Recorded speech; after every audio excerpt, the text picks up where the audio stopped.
Quando Inanna soube que Enki não ia castigar a Marduk, Inanna foi a seus pais e a seu irmão. Elevou seus lamentos ao alto céu. Justiça. Vingança. Morte a Marduk. Pediu. Namorada de Eliu, se reuniram seus filhos, Inanna e Utu, reuniram-se para um conselho de guerra. Ninurta, que tinha derrotado ao rebelde Anzu, argumentou a favor de fortes medidas. Utu lhes informou de palavras secretas trocadas entre Marduk e os Igigi. Marduk, uma serpente maligna, devemos libertar da terra. Enlil concordou com eles. Quando se enviou a demanda da rendição de Marduk a Enki, seu pai, Enki convocou em sua morada a Marduk e ao resto de seus filhos. Embora ainda chore meu amado Dumuzi, devo defender os direitos de Marduk. Embora Marduk instigou o mal, por um malfado, não por mão de Marduk, morreu Dumuzi. Marduk é meu primogênito, nem que é sua mãe, está destinado para a sucessão. Devemos lhe proteger todos da morte às mãos de Ninurta. Assim disse Enki. Só Gibil e Ninagal tiveram em conta a chamada de seu pai. Ninjishzida se opôs, Nergal vacilava. Só ajudar esse se encontrar em um perigo mortal. Disse. Foi depois disso que uma guerra, de desconhecida ferocidade, explodiu entre os dois clãs. Foi diferente da luta entre Oron e Satu, descendentes de terrestres. Uma batalha entre os Anunnaki, nascidos no Nibiru. A guerra começou por meio de Inanna, que cruzou com sua nave celeste os domínios dos filhos de Enki. Inanna desafiou a combater a Marduk, perseguiu-lhe até os domínios do Ninagal e do Gibil. Para ajudá-la, Ninurta disparou os raios fulminantes de seu pássaro da tormenta contra as fortalezas do inimigo. Ishkur atacou dos céus com relâmpagos abrasadores e trovões demolidores. No Abzu, varreu os peixes dos rios, dispersou o gado pelos campos. Marduk se retirou para o norte, ao lugar dos montes artificiais. E perseguindo, Ninurta orvalhou com projéteis venenosos as moradas. Com sua arma que despedaça, lhes roubou os sentidos às pessoas daquelas terras. Os canais que levavam as águas do rio se voltaram vermelhos de sangue. Os resplendores do Ishkur convertiam a escuridão das noites em dias chamejantes. Enquanto as devastadoras batalhas avançavam para o norte, Marduk se hospedou no mesmo Ekur. Gibil desenhou um escudo invisível para este. Nergal elevou até o céu seu olho que todo vê. Inanna atacou o lugar escondido com uma arma de brilhantismo, dirigida com um corno. Oron chegou para defender a seu avô. O brilhantismo lhe danificou o olho direito. Enquanto tu mantinha a distância além do Tumum aos Igigi e as suas hordas de terrestres, os Anunnaki, os que apoiavam a um e a outro clã, cercavam batalha aos pés dos montes artificiais. Que se renda Marduk, que termine o derramamento de sangue. Estas palavras transmitiu Eliu a Enki. Que falem irmão com irmão. Enviou-lhe uma mensagem em Arsag-Enki. Em sua guarida, dentro do Ekur, Marduk seguia desafiando a seus perseguidores, da casa que como uma montanha fez seu último baluarte.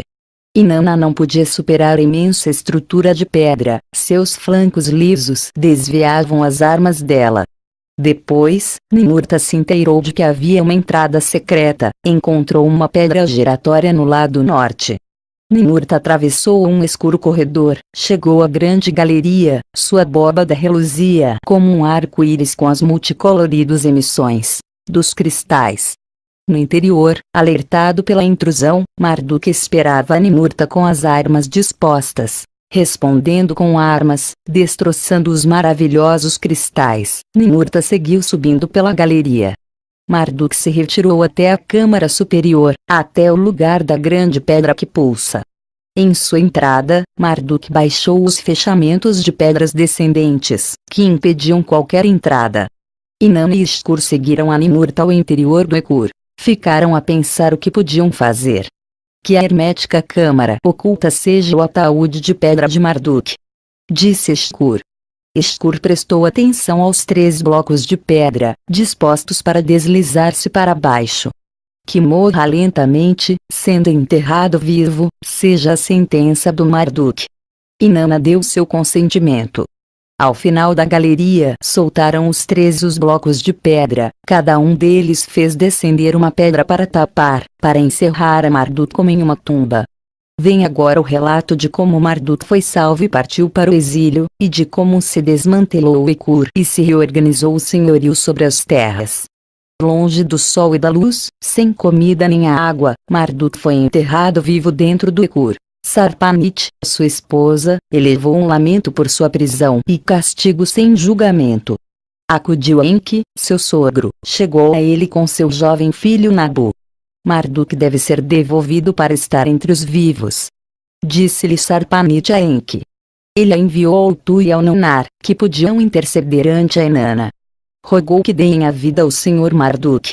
Deixem que siga vivendo humildemente, deixará um lado o governo. Inanna não se aplacou. Pela morte de meu amado, o instigador deve morrer. Replicou Inanna.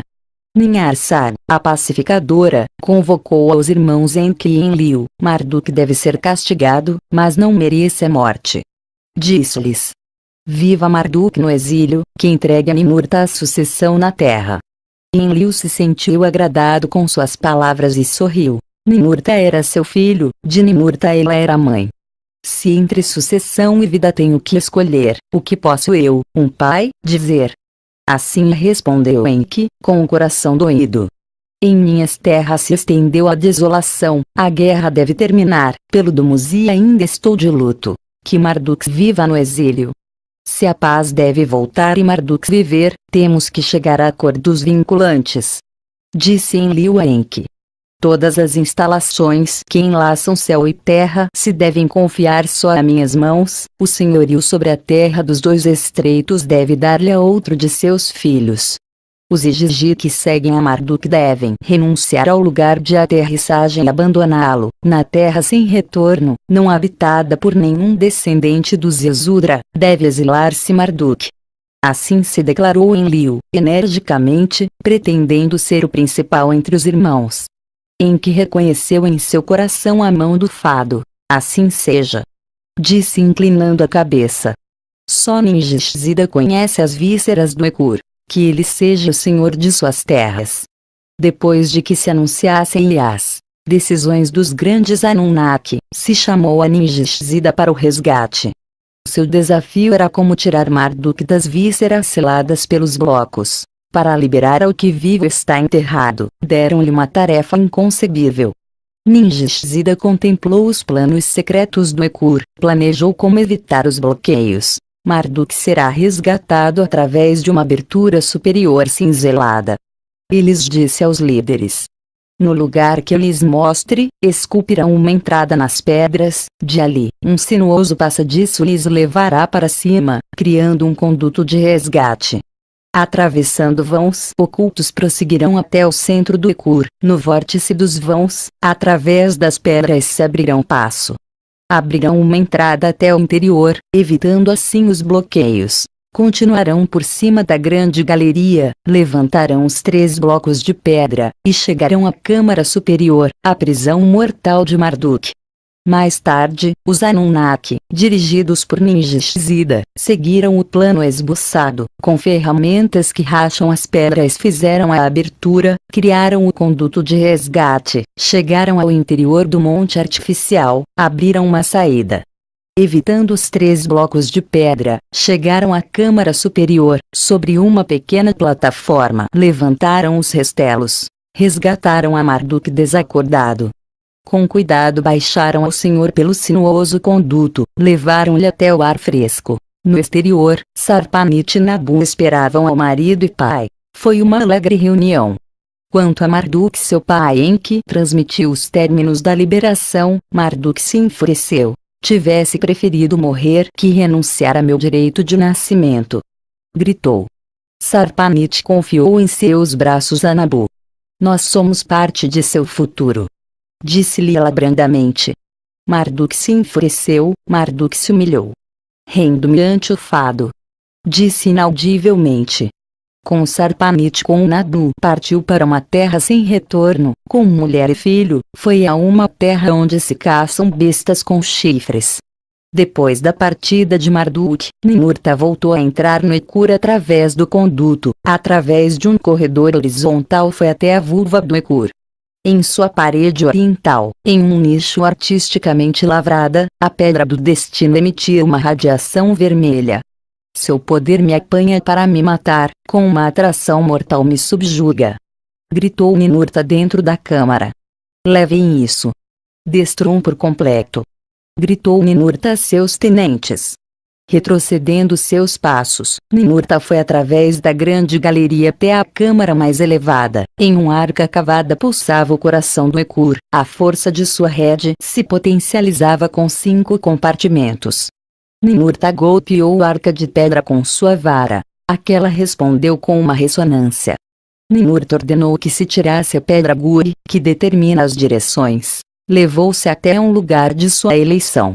Descendo pela grande galeria, Ninurta examinou os 27 pares de cristais de Nibiru. Muitos deles tinham sido machucados em seu combate com Marduk. Alguns tinham sobrevivido intactos à luta. Ninurta ordenou que se tirassem os que estavam inteiros de seus ranhuras, os outros os pulverizou com seu raio. Fora da casa que como uma montanha Ninurta se remontou no céu com seu pássaro negro, prestou atenção à pedra ápice. Representava a personificação de seu inimigo. Com suas armas a soltou, até o chão se derrubou, feito em pedaços. Com isto, termina para sempre o temor a Marduk. Declarou Ninurta vitorioso. No campo de batalha, os Anunnaki reunidos anunciaram seus louvores a Ninurta. Como o ano parece. Gritaram a seu herói líder. Para substituir incapacitada baliza, se escolheu um monte próximo ao lugar dos carros celestiais, em suas vísceras se colocou os cristais resgatados. Em seu topo se instalou a pedra Guri, a pedra de direção. Ao monte lhe chamou Monte Machu, monte do barco celestial supremo. Por então, Enlil convocou a seus 3 filhos. Ninlil e Ninhursag também assistiram. Reuniram-se para confirmar os mandatos sobre as terras de antigamente, para atribuir senhorio sobre as novas terras. A Ninurta, que tinha vencido ao Anzu e ao Marduk, se o concederam os poderes de Enlil, para substituir a seu pai em todas as terras. Ao Escur lhe concedeu o senhorio do lugar de aterrissagem, nas montanhas dos cedros, unindo assim o lugar de aterrissagem a seus domínios do norte. As terras ao sul e ao oeste dali, onde se haviam estendido os Igigi e seus descendentes, deram ao Nunar como dote imperecível, para que as custodiassem e conservassem seus descendentes e seguidores.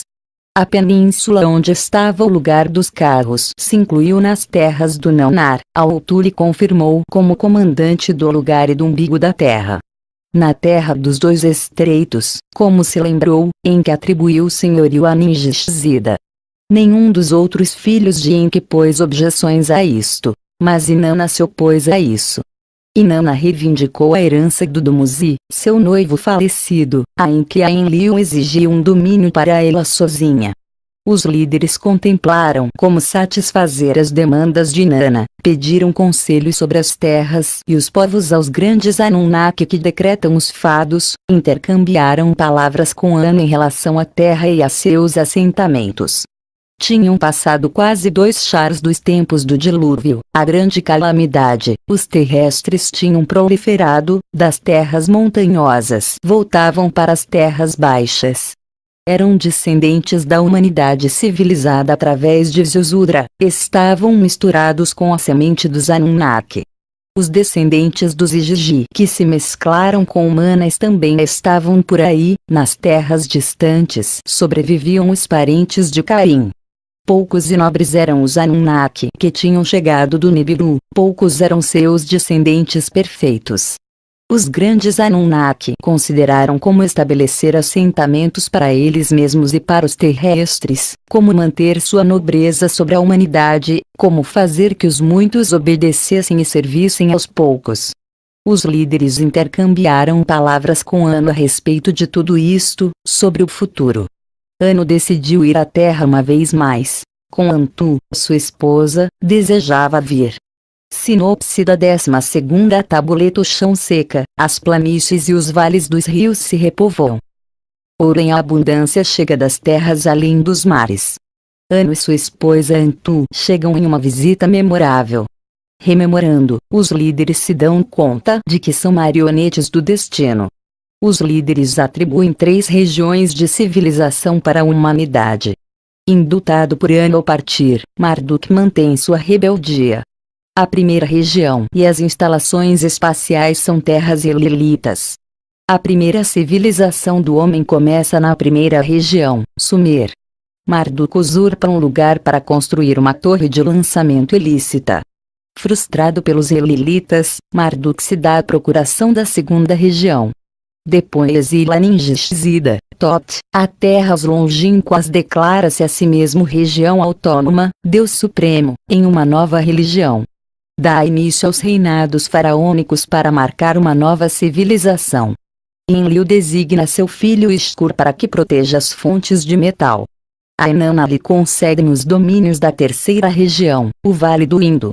Os deuses concedem a realeza, começam as guerras. A 12ª tabuleta Anu decidiu ir à Terra uma vez mais. Com Antu, sua esposa, desejava vir. Enquanto esperavam sua chegada, os Anunnaki começaram a restabelecer suas moradas no Edim. Das terras montanhosas, onde moravam os descendentes de Sem, as pessoas de cabeça negra emigraram às terras de antigamente. Sobre o terreno recém-seco, os Anunnaki lhes deixaram assentar-se, para que provessem de mantimentos para todos. Onde antes do dilúvio se levantou Eridu, a primeira cidade de Enki, sobre montões de lodo e lama desenhou-se uma nova Eridu.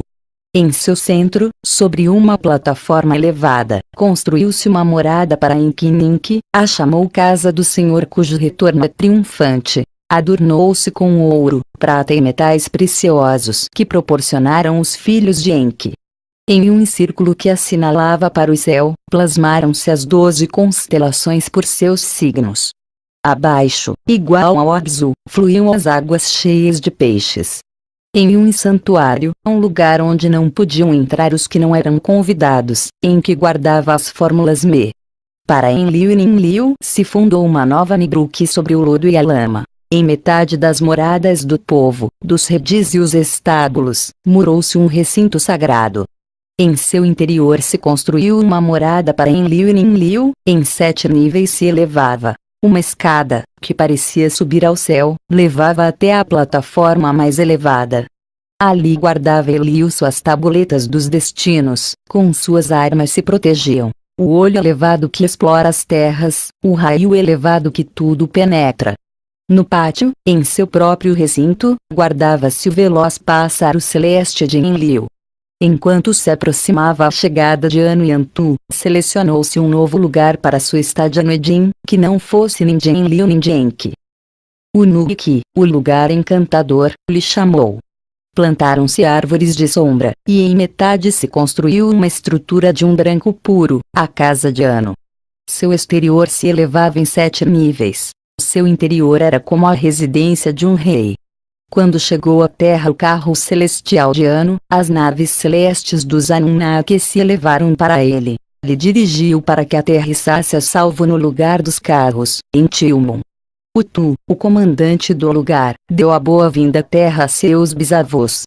Os 3 filhos de Anu, Enlil, Enki e Ninhursag estavam ali para lhes receber. Abraçaram-se e se beijaram, riram e choraram. Quanto tempo foi a separação? Diziam-se uns aos outros. Olhavam-se uns aos outros, examinando o passado do tempo. Embora maiores no Charse eram os pais, pareciam mais jovens que os filhos. Aos 2 filhos lhes via velhos e com barba. Ninhursag, em outro tempo bela, estava encurvada e enrugada. Os 5 estavam molhados em lágrimas. Mesclavam-se as lágrimas de alegria com as lágrimas de pesar. Em naves celestes foram levados ao Edim os convidados e seus anfitriões. As naves celestes aterrissaram em um lugar preparado junto ao Nuki. Todos os Anunnaki que tinham ficado na terra estavam de pé como guarda de honra. Salve e bem-vindos! Salve e bem-vindos! Gritavam ao uníssono para o Anu e Antu. Depois, os Anunnaki acompanharam os convidados em procissão, cantando e tocando música, até a casa do Anu. Na casa do Anu, Anu se lavou e descansou, mais tarde se perfumou e se vestiu. Antu foi escoltada pelas mulheres Anunnaki até a casa do leito dourado, em um pátio aberto, enquanto a brisa da tarde fazia ranger as folhas das árvores. Anu e Antu se sentaram sobre os tronos. Lhes flanqueando estavam Enlil, Enki e Ninhursag. Os assistentes, terrestres que foram completamente nus, serviram vinho e bom azeite. Outros, em um rincão do pátio, estavam assando ao fogo um touro e um carneiro, presentes de Enlil e Enki. Preparou-se um grande banquete para o Anu e Antu, esperava-se o sinal nos céus para começar. Seguindo as instruções de Enlil, Zumu, que estava instruído em matéria de estrelas e planetas, acendeu os níveis da casa de Anu para anunciar a aparição dos planetas na noite. No primeiro nível apareceu Kishar nos céus orientais, Laamo se viu no segundo nível, Mummu se anunciou no terceiro nível, Anshar surgiu no quarto nível, Lamo se viu no quinto nível, a lua anunciou-se desde o sexto nível. Depois, a um sinal do Zumu, começou-se a cantar o hino. O planeta do Anu se eleva nos céus, pois, do nível mais alto, o sétimo, divisou-se ao avermelhado Nibiru. Os Anunnaki davam palmas e dançavam com a música, dançam e cantavam com a música. Cantavam aquele que aumenta em brilho, ao planeta celestial do Senhor Anu. A um sinal se acendeu uma fogueira, vendo-se de lugar em lugar se acenderam mais fogueiras. Antes que terminasse a noite, toda a terra do Edim estava acesa com fogueiras. Depois da comida de carne de touro e carne de carneiro, de pescado e de caça, acompanhada de vinho e cerveja, acompanhou ao Anu e ao Antu as suas dependências para que passassem a noite. Anu e Antu agradeceram a todos os Anunnaki.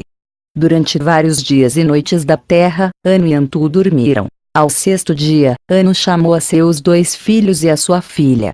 Escutou os seus relatos do acontecido na terra, soube da paz e da guerra. Anu soube de como os terrestres, que tinham que ter sido aniquilados pelo juramento de Enlil, haviam proliferado de novo. Enlil lhe revelou o descobrimento de ouro na terra além dos oceanos e o lugar do carro que havia ali. Foi então quando Enki contou a seu pai o sonho e a tabuleta de Gaozu.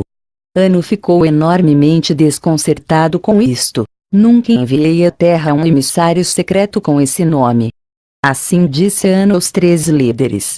Enki e Enlil estavam desconcertados, olharam-se perplexos um ao outro.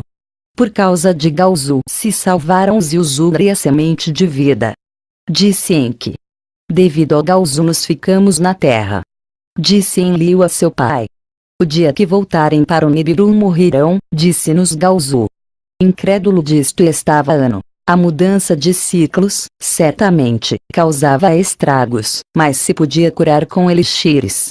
De quem era o emissário Gaozu, se não era teu? Disseram ao uníssono Enki e Enlil. Quem tinha querido salvar aos terrestres, quem fez que ficássemos na terra? Ninhursag moveu a cabeça lentamente. Gaozu apareceu pelo Criador de tudo.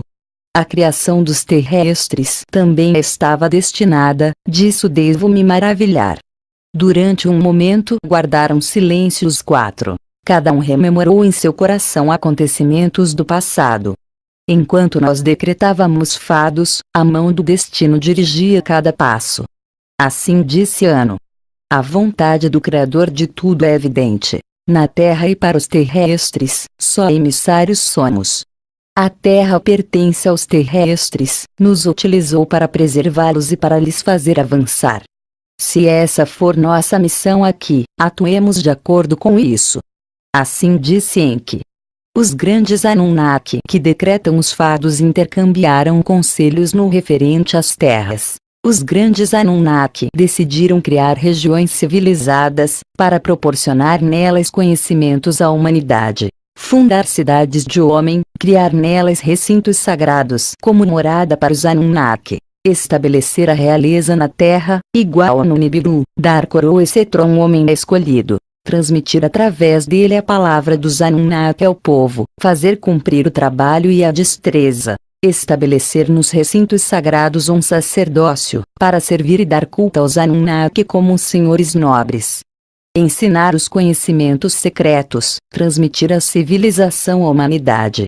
Os Anunnaki resolveram criar 4 regiões, 3 para a humanidade, uma restringida. Estabelecer a primeira região na antiga terra do Edin, sob o domínio de Enlil e seus filhos, para seguir depois com a segunda região na terra dos 2 estreitos, para que dirigissem Enki e seus filhos. A terceira região concedeu a Inanna em uma terra distante, para que não se mesclasse com as outras 2. A quarta região, consagrada só para os Anunnaki, seria a península do lugar dos carros.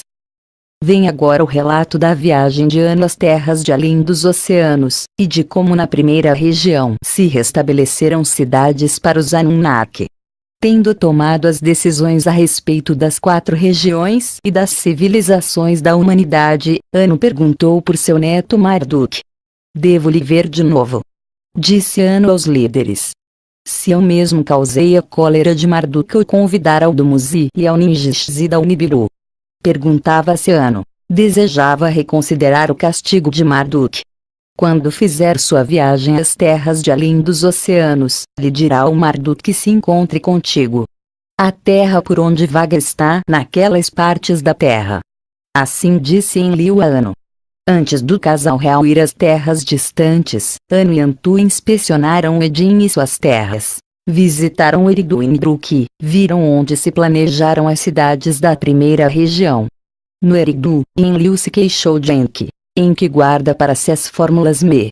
Anu, sentado no assento de honra, disse palavras de louvor a Enki. Meu filho construiu uma magnífica casa para si, belamente sobre uma plataforma está elevada. Enki dará grandes conhecimentos às pessoas que rodeiam e servem a casa. Agora, os conhecimentos que se guardam em segredo nos Me devem ser compartilhados com outros Anunnaki. Enki se sentiu irritado. Prometeu a Anu compartilhar com todos as fórmulas divinas. Nos dias posteriores, Anu e Antu inspecionaram as outras regiões em naves celestes. Depois, no 17º dia, o casal real voltou para o Nubik para descansar uma noite mais. A manhã seguinte, quando os Anunnaki mais jovens chegaram ante Anu e Antu para serem abençoados, Anu se afeiçoou por sua bisneta Inanna. Estreitou-a, abraçou-a e a beijou. Tenham-se em conta todas meus palavras. Anunciou aos congregados. Este lugar, depois formos embora, dê a Inanna como dote, seja meu presente para a Inanna nave celeste na qual inspecionamos a terra. Com regozijo, Inanna se pôs a dançar e a cantar, seus louvores a Anu chegariam a ser encantados como hinos com o passar do tempo. Depois, despedindo-se dos Anunnaki, Anu e Antu partiram para as terras de além dos oceanos. Enlil e Enki, Ninurta e Ishkur, foram com eles à Terra Dourada.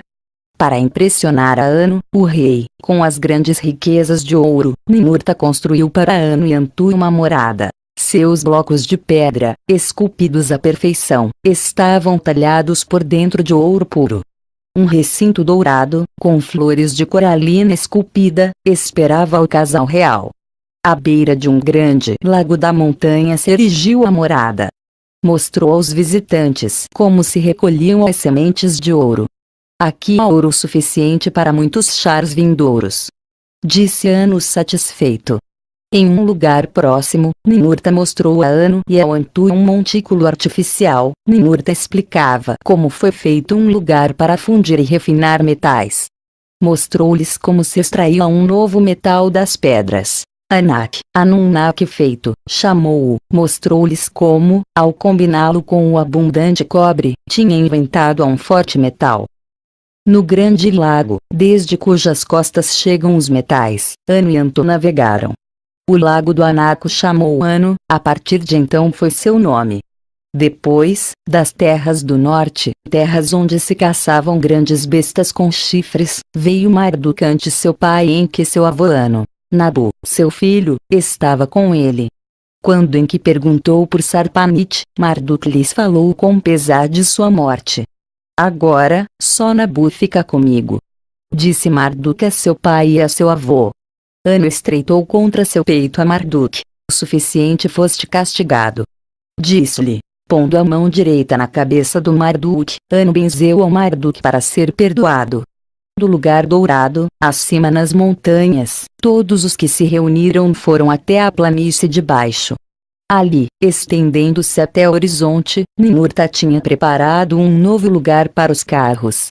O carro celestial de Anu e Antu estava ali preparado, carregado até os batentes de ouro. Quando chegou a hora de partir, Anu disse a seus filhos palavras de despedida e de orientação. Seja o que o destino pretende da terra e dos terrestres, deixem que assim seja. Se o homem, e não os Anunnaki, está destinado a herdar a terra, ajudemos ao destino. Deem o conhecimento à humanidade, lhes ensinem até certa medida os segredos do céu e da terra, lhes ensinem leis de justiça e retidão. Estas instruções deu, fraternalmente, Anu a seus filhos. Uma vez mais se estreitaram, abraçaram-se e se beijaram, e do novo lugar dos carros Anu e Antu partiram para o Nibiru.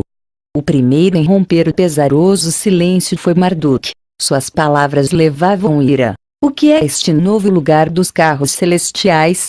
Exigiu uma explicação de outros. O que ocorreu depois de meu exílio sem meu conhecimento? Quando Enki falou com Marduk das decisões das 4 regiões, a fúria de Marduk não conheceu limites. Porque tem que ter Inanna, causador da morte de Dumuzi, sua própria região. As decisões foram tomadas, não se podem alterar. Assim lhe disse Enlil a Marduk. Voltaram para o Edin e as terras adjacentes em naves celestes separadas. Pressentindo problemas, Enlil deu instruções ao Escur para que ficasse atrás, para vigiar o ouro. Para comemorar a visita do ano, introduziu-se uma nova conta do passo do tempo, por anos da Terra, não pelos chars do Nibiru, para contar o que acontecesse na Terra. Na Era do Touro, dedicada ao Enlil, começou a conta de anos da Terra. Quando os líderes retornaram ao Edin, o lugar da primeira região civilizada, os Anunnaki ensinaram aos terrestres como fazer tijolos com o barro, para com eles construir cidades.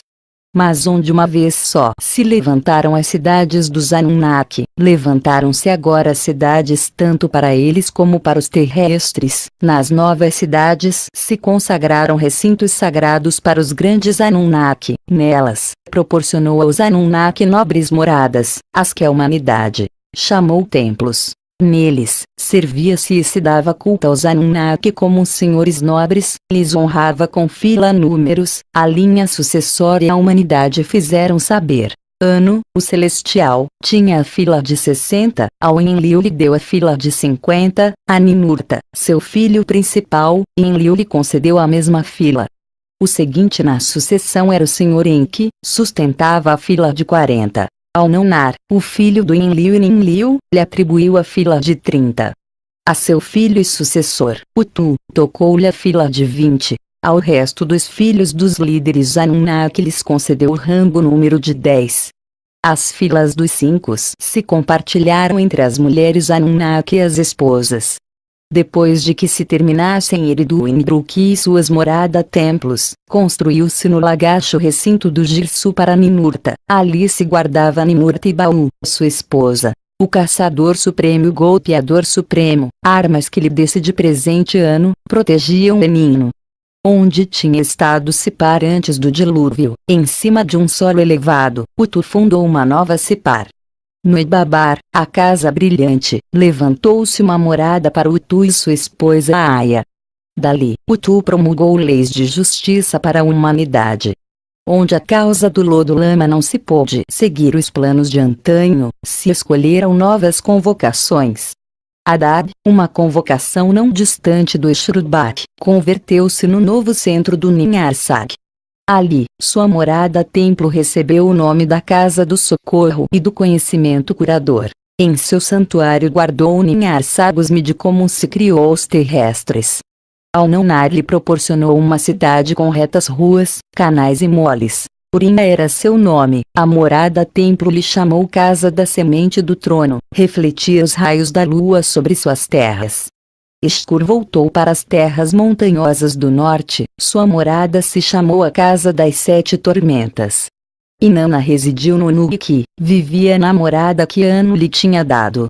Marduk e Nabu viveram no Eridu. No Edin não tinham suas próprias moradas. Vem agora o relato da primeira cidade dos homens e da realeza na terra, e de como Marduk tramou construir uma torre e de onde Inanna roubou Usmi. Na primeira região, nas terras do Edin e nas cidades com recintos, seus senhores Anunnaki ensinaram trabalhos e ofícios aos terrestres. Não muito depois se irrigaram os campos, logo as embarcações navegaram por canais e rios. Redes e celeiros estavam transbordantes, a prosperidade enchia a terra. Kinji, terra dos nobres vigilantes, se chamou a primeira região. Depois, decidiu-se deixar que as pessoas de cabeça negra tivessem uma cidade para eles mesmos. Kish, cidade cetro, chamou-se. No Kish começou a realeza do homem. Ali, em terreno consagrado, Anu e Enlil implantaram o objeto brilhante celestial. Nele, Ninurta designou o primeiro rei. Homem poderoso foi seu título real.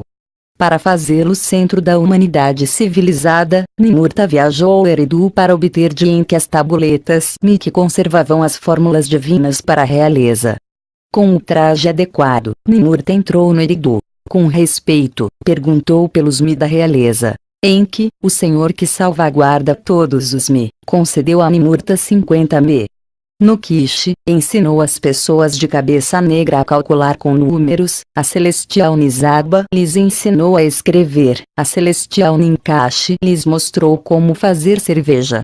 No Kish, dirigidos por Ninurta, proliferou o trabalho do forno e a ferraria. Carretas com rodas, puxadas por asnos machos, criaram-se habilmente no Kish. No Kish se promulgaram leis de justiça e de reta conduta.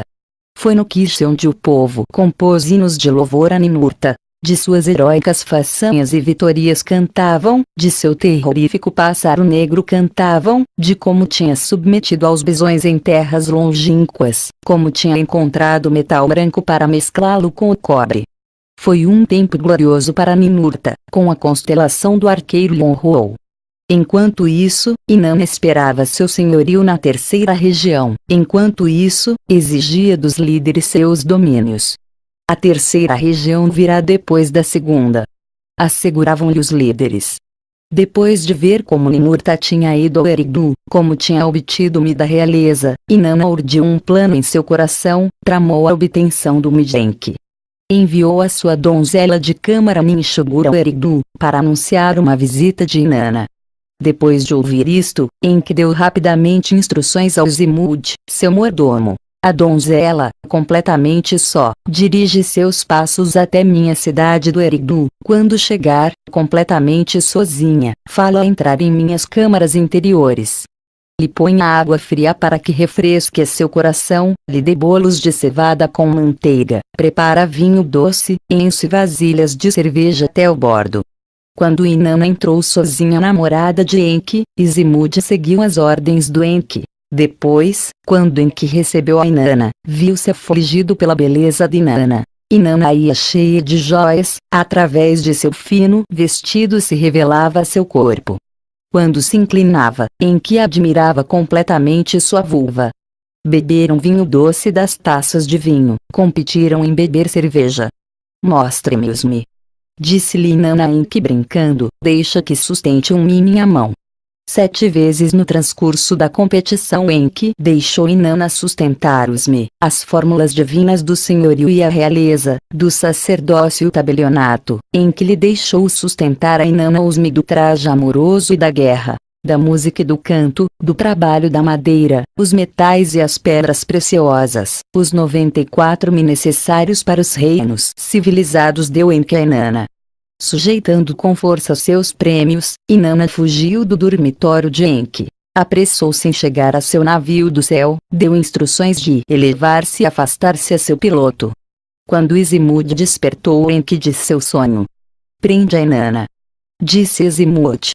Quando Enki ouviu do Zimud que Inanna já tinha partido em seu navio do céu, deu instruções ao Zimud para que perseguisse a Inanna na nave celeste de Enki. Tem que recuperar todos os Mi. Disse-lhe. Izimud interceptou o navio do céu de Inanna nas cercanias do Nuri, que a fez voltar para o Eridu e enfrentar-se à ira de Enki.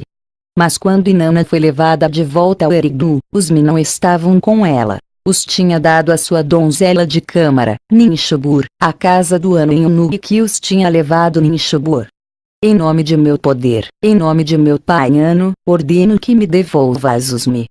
Assim lhe falou Enki, enfurecido, a Inanna. Em sua morada deixou cativa. Quando ouviu isto, Enlil foi ao Eridu a enfrentar-se com seu irmão. Em justiça obtive os Mi, o mesmo em que os pôs em minhas mãos. Assim o disse Inanna a Enlil, verdade que Enki admitiu. Quando chegar a seu fim o tempo do Kish, a realeza passará ao Anu, que declarou Enlil. Quando Marduk ouviu tudo isto, enfureceu-se enormemente, sua ira não conheceu limites. O suficiente foi minha humilhação. Gritou-lhe Marduk a seu pai Enki. Imediatamente, exigiu de Enlil uma cidade sagrada para si mesmo no Edim. Mas Enlil não teve em conta a petição de Marduk, e Marduk tomou em suas próprias mãos o fado. Considerou um lugar que tinha sido selecionado para a chegada do ano, antes que se decidissem pelo Unug, chamou a Nabu, aos e exigia seus descendentes desde suas terras dispersas, para fundar uma cidade sagrada para Marduk, um lugar para naves celestes. Quando seus seguidores reunidos no lugar não encontraram pedras com as que construir, Marduk lhes mostrou como fazer tijolos e cozê-los ao fogo, para que servissem como pedras. Com tudo isto, começaram a construir uma torre cujo topo pudesse alcançar os céus. Enlil se apressou em ir ao lugar para frustrar o plano, tentou aplacar a Marduk com palavras de calma, mas não conseguiu deter o Marduk e ao Nabu em sua empresa. Enlil reuniu a seus filhos e netos no Nidruk. Consideraram todos o que podiam fazer. Marduk está construindo um pórtico ao céu não permitido, o está confiando aos terrestres. Assim disse Enlil a seus filhos e netos. Se permitirmos que isto ocorra, nada de quanto se propõe à humanidade deixará de alcançá-lo. Terá que deter este malvado plano. Disse Ninurta. Todos concordaram nisso. Era de noite quando, desde Nidruk, chegaram os Anunnaki Enlilitas, desde suas naves celestes deixaram cair sobre a torre em construção fogo e enxofre. A torre e a todo o acampamento deram fim por completo. Então, Enlil decidiu dispersar o líder a seus seguidores. Enlil decretou confundir seus conselhos no sucessivo, destruir sua unidade. Até agora, todos os terrestres tinham uma só linguagem, em uma única língua falam. No sucessivo confundirei sua linguagem, para que não se compreendam entre si. Tudo isto aconteceu no ano 310 desde que começa-se a conta dos anos da Terra. Em cada região e em cada terra fez falar as pessoas em línguas diferentes, depois deu a cada povo uma forma diferente de escritura, para que não se pudessem compreender uns a outros. 23 reis reinaram no Kish, durante 408 anos foi a cidade do cetro. Também foi no Kish que um amado rei, Etana, foi levado a uma viagem celestial. Que no tempo atribuído se transfira a realeza ao Unug. Assim o decretou Enlil. Até seu chão se transferiu o objeto brilhante celestial desde o Kish. Quando lhe anunciou ao povo a decisão, cantaram a Inanna um hino de exaltação. Dama dos Mi, reina, brilhante e resplandecente, justa, vestida radiante, amada do céu e a terra, pelo amor do ano consagrada, portadora de grandes adorações, 7 vezes obteve os Mi, em sua mão os sustenta. Destinados para a tiara da realeza, adequados para o supremo sacerdócio, dama dos grandes Me, deles é a guardiã. No ano 409 desde que começou a conta dos anos da Terra, se transferiu ao Unug, a realeza da primeira região. Seu primeiro rei foi o supremo sacerdote da morada do templo de Ana, filho de Utu-Era. Quanto ao Marduk, foi a terra dos dois estreitos, esperava ser o senhor da segunda região, uma vez se estabelecesse. Vem agora o relato de como se estabeleceram a segunda e a terceira região, e de como Ninjishzida foi exilado e o Nug que ameaçou Arata. Quando Marduk, depois de uma larga ausência, voltou para a terra dos dois estreitos, encontrou ali a Ningishzida como seu senhor. Seu nobre senhor era Ningishzida. Ningishzida fiscalizava as terras com a ajuda dos descendentes dos Anunnaki que se haviam casado com terrestres, o que uma vez Marduk tinha planejado e instruído, Ningishzida o tinha revogado. O que é o que passou? Exigiu saber Marduk. Marduk acusou a Ningishzida da destruição do oculto, de fazer partir para Orion a um lugar deserto, um lugar que não tem água, um lugar sem limites, onde não desfrutava de prazeres sexuais. Os dois irmãos montaram um alvoroço, embarcaram-se em uma amarga disputa. Disposta atenção, aqui estou em meu próprio lugar. Disse Marduk a Ningishzida. Você tiraste meu sítio. De agora em diante, só será um ajudante meu. Mas se sente inclinado para a rebelião, a outra terra terá que te largar. Durante 350 anos da terra, estiveram brigando os irmãos na terra dos estreitos. Durante 350 anos, esteve a terra no caos, houve diferenças entre os irmãos. Então, Enki, o pai de ambos, disse a Ningishzida: pelo bem da paz, parte para outras terras. Ningishzida optou por ir a uma terra de além dos oceanos, com um grupo de seguidores se foi ali. 650 anos da terra era nesse momento a conta, mas nos novos domínios, onde a Ningishzida lhe chamou a serpente alada, começou uma nova conta própria. Na terra dos dois estreitos se estabeleceu a segunda região sob o senhorio do Marduk. Nos anais da primeira região lhe chamou Magan, terra do rio das cascatas. Mas, para a gente da segunda região, quando as línguas se confundiram, se lhe chamou a partir de então Enlil, a terra marrom, escura. Na nova língua chamou os Anunnaki Neteru, os vigilantes guardiãos. Marduk foi adorado como região autônoma, o brilhante. A Enki lhe venerou como Ptah, o construtor. A Ningishzida se renomeou como Teuti, o medidor divino. Para apagar sua memória, região autônoma substituiu sua imagem no leão de pedra pela de seu filho Assar. Região autônoma fez que o povo contasse por 10, não por 60. Também dividiu o ano em 12, substituiu a observação da lua pela observação do sol. Enquanto sob o senhorio do Teuti se restabeleceram as antigas cidades do norte e cidade do sul, Marduk/região autônoma uniu em uma só cidade da coroa as duas terras, a do norte e a do sul. Um rei, um descendente do Neteru e terrestre, designou ali. Mena foi seu nome. Onde as duas terras se encontram e o grande rio divide, região autônoma fundou uma cidade do cetro. Deu-lhe esplendor para ultrapassar Alquiche, na primeira região, e a chamou de Mena-Nefer, a beleza da Mena. Para honrar a seus maiores, região autônoma construiu uma cidade sagrada. Para honrar ao rei de Nibiru a chamou Anu. Ali, sobre uma plataforma, erigiu uma morada-templo para seu pai Enki-Ptah, seu ápice, dentro de uma alta torre, saía para o céu como um foguete afiado. Em seu santuário, região autônoma depositou a parte superior de sua barca celestial, e a chamou Bene Bene. Era aquela na qual tinha viajado do planeta dos inumeráveis anos. No dia de Ano Novo, o rei realizava as cerimônias como sumo sacerdote. Unicamente nesse dia, entrava sozinho na profunda sala da estrela, ante o Bene Bene punha as oferendas. Para beneficiar a segunda região, Ptah deu à região autônoma todo tipo de me. O que sei eu que você não saiba? Perguntou-lhe o pai a seu filho. Deu à região autônoma todo tipo de conhecimento, menos o de reviver aos mortos. Como um grande dos 12 celestiais, Ptah atribuiu à região autônoma a constelação do signo do Carneiro.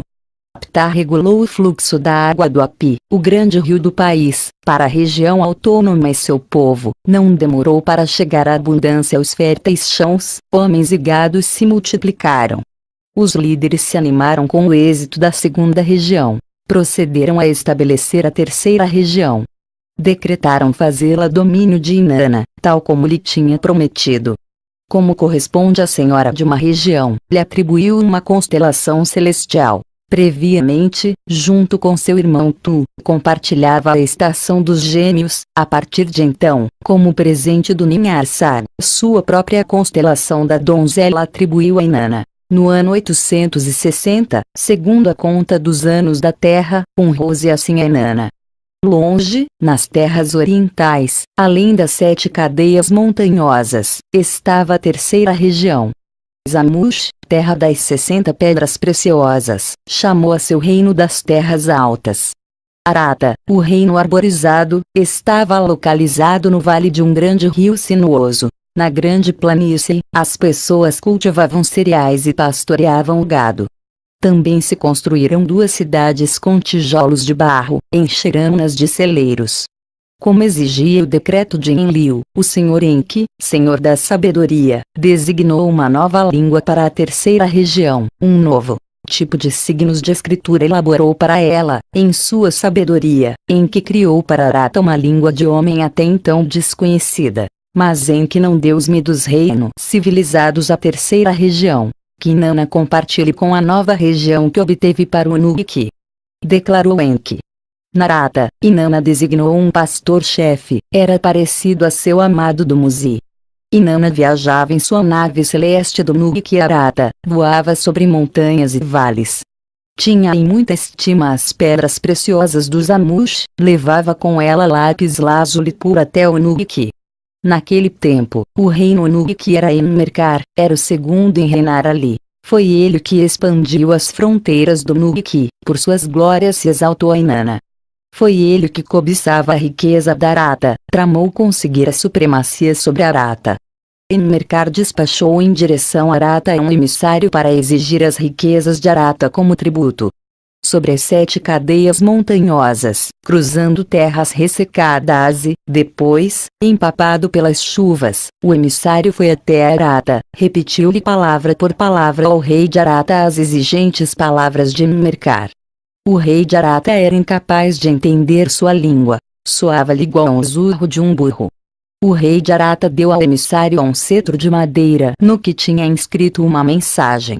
A mensagem do rei pedia que o Nubiki compartilhasse com Arata Usme, como presente real para o Nubiki. Se carregou muitos burros com cereais, foram com o emissário até o Nubiki. Quando Enmerkar recebeu o cetro inscrito, ninguém compreendeu sua mensagem em Nubiki. Levou da luz à sombra, levou da sombra à luz. Que classe de madeira é esta? Perguntou. Depois, ordenou que a plantassem no jardim. Passaram 5 anos, passaram 10 anos, do cetro cresceu um arbusto, era um arbusto de sombra. O que faço?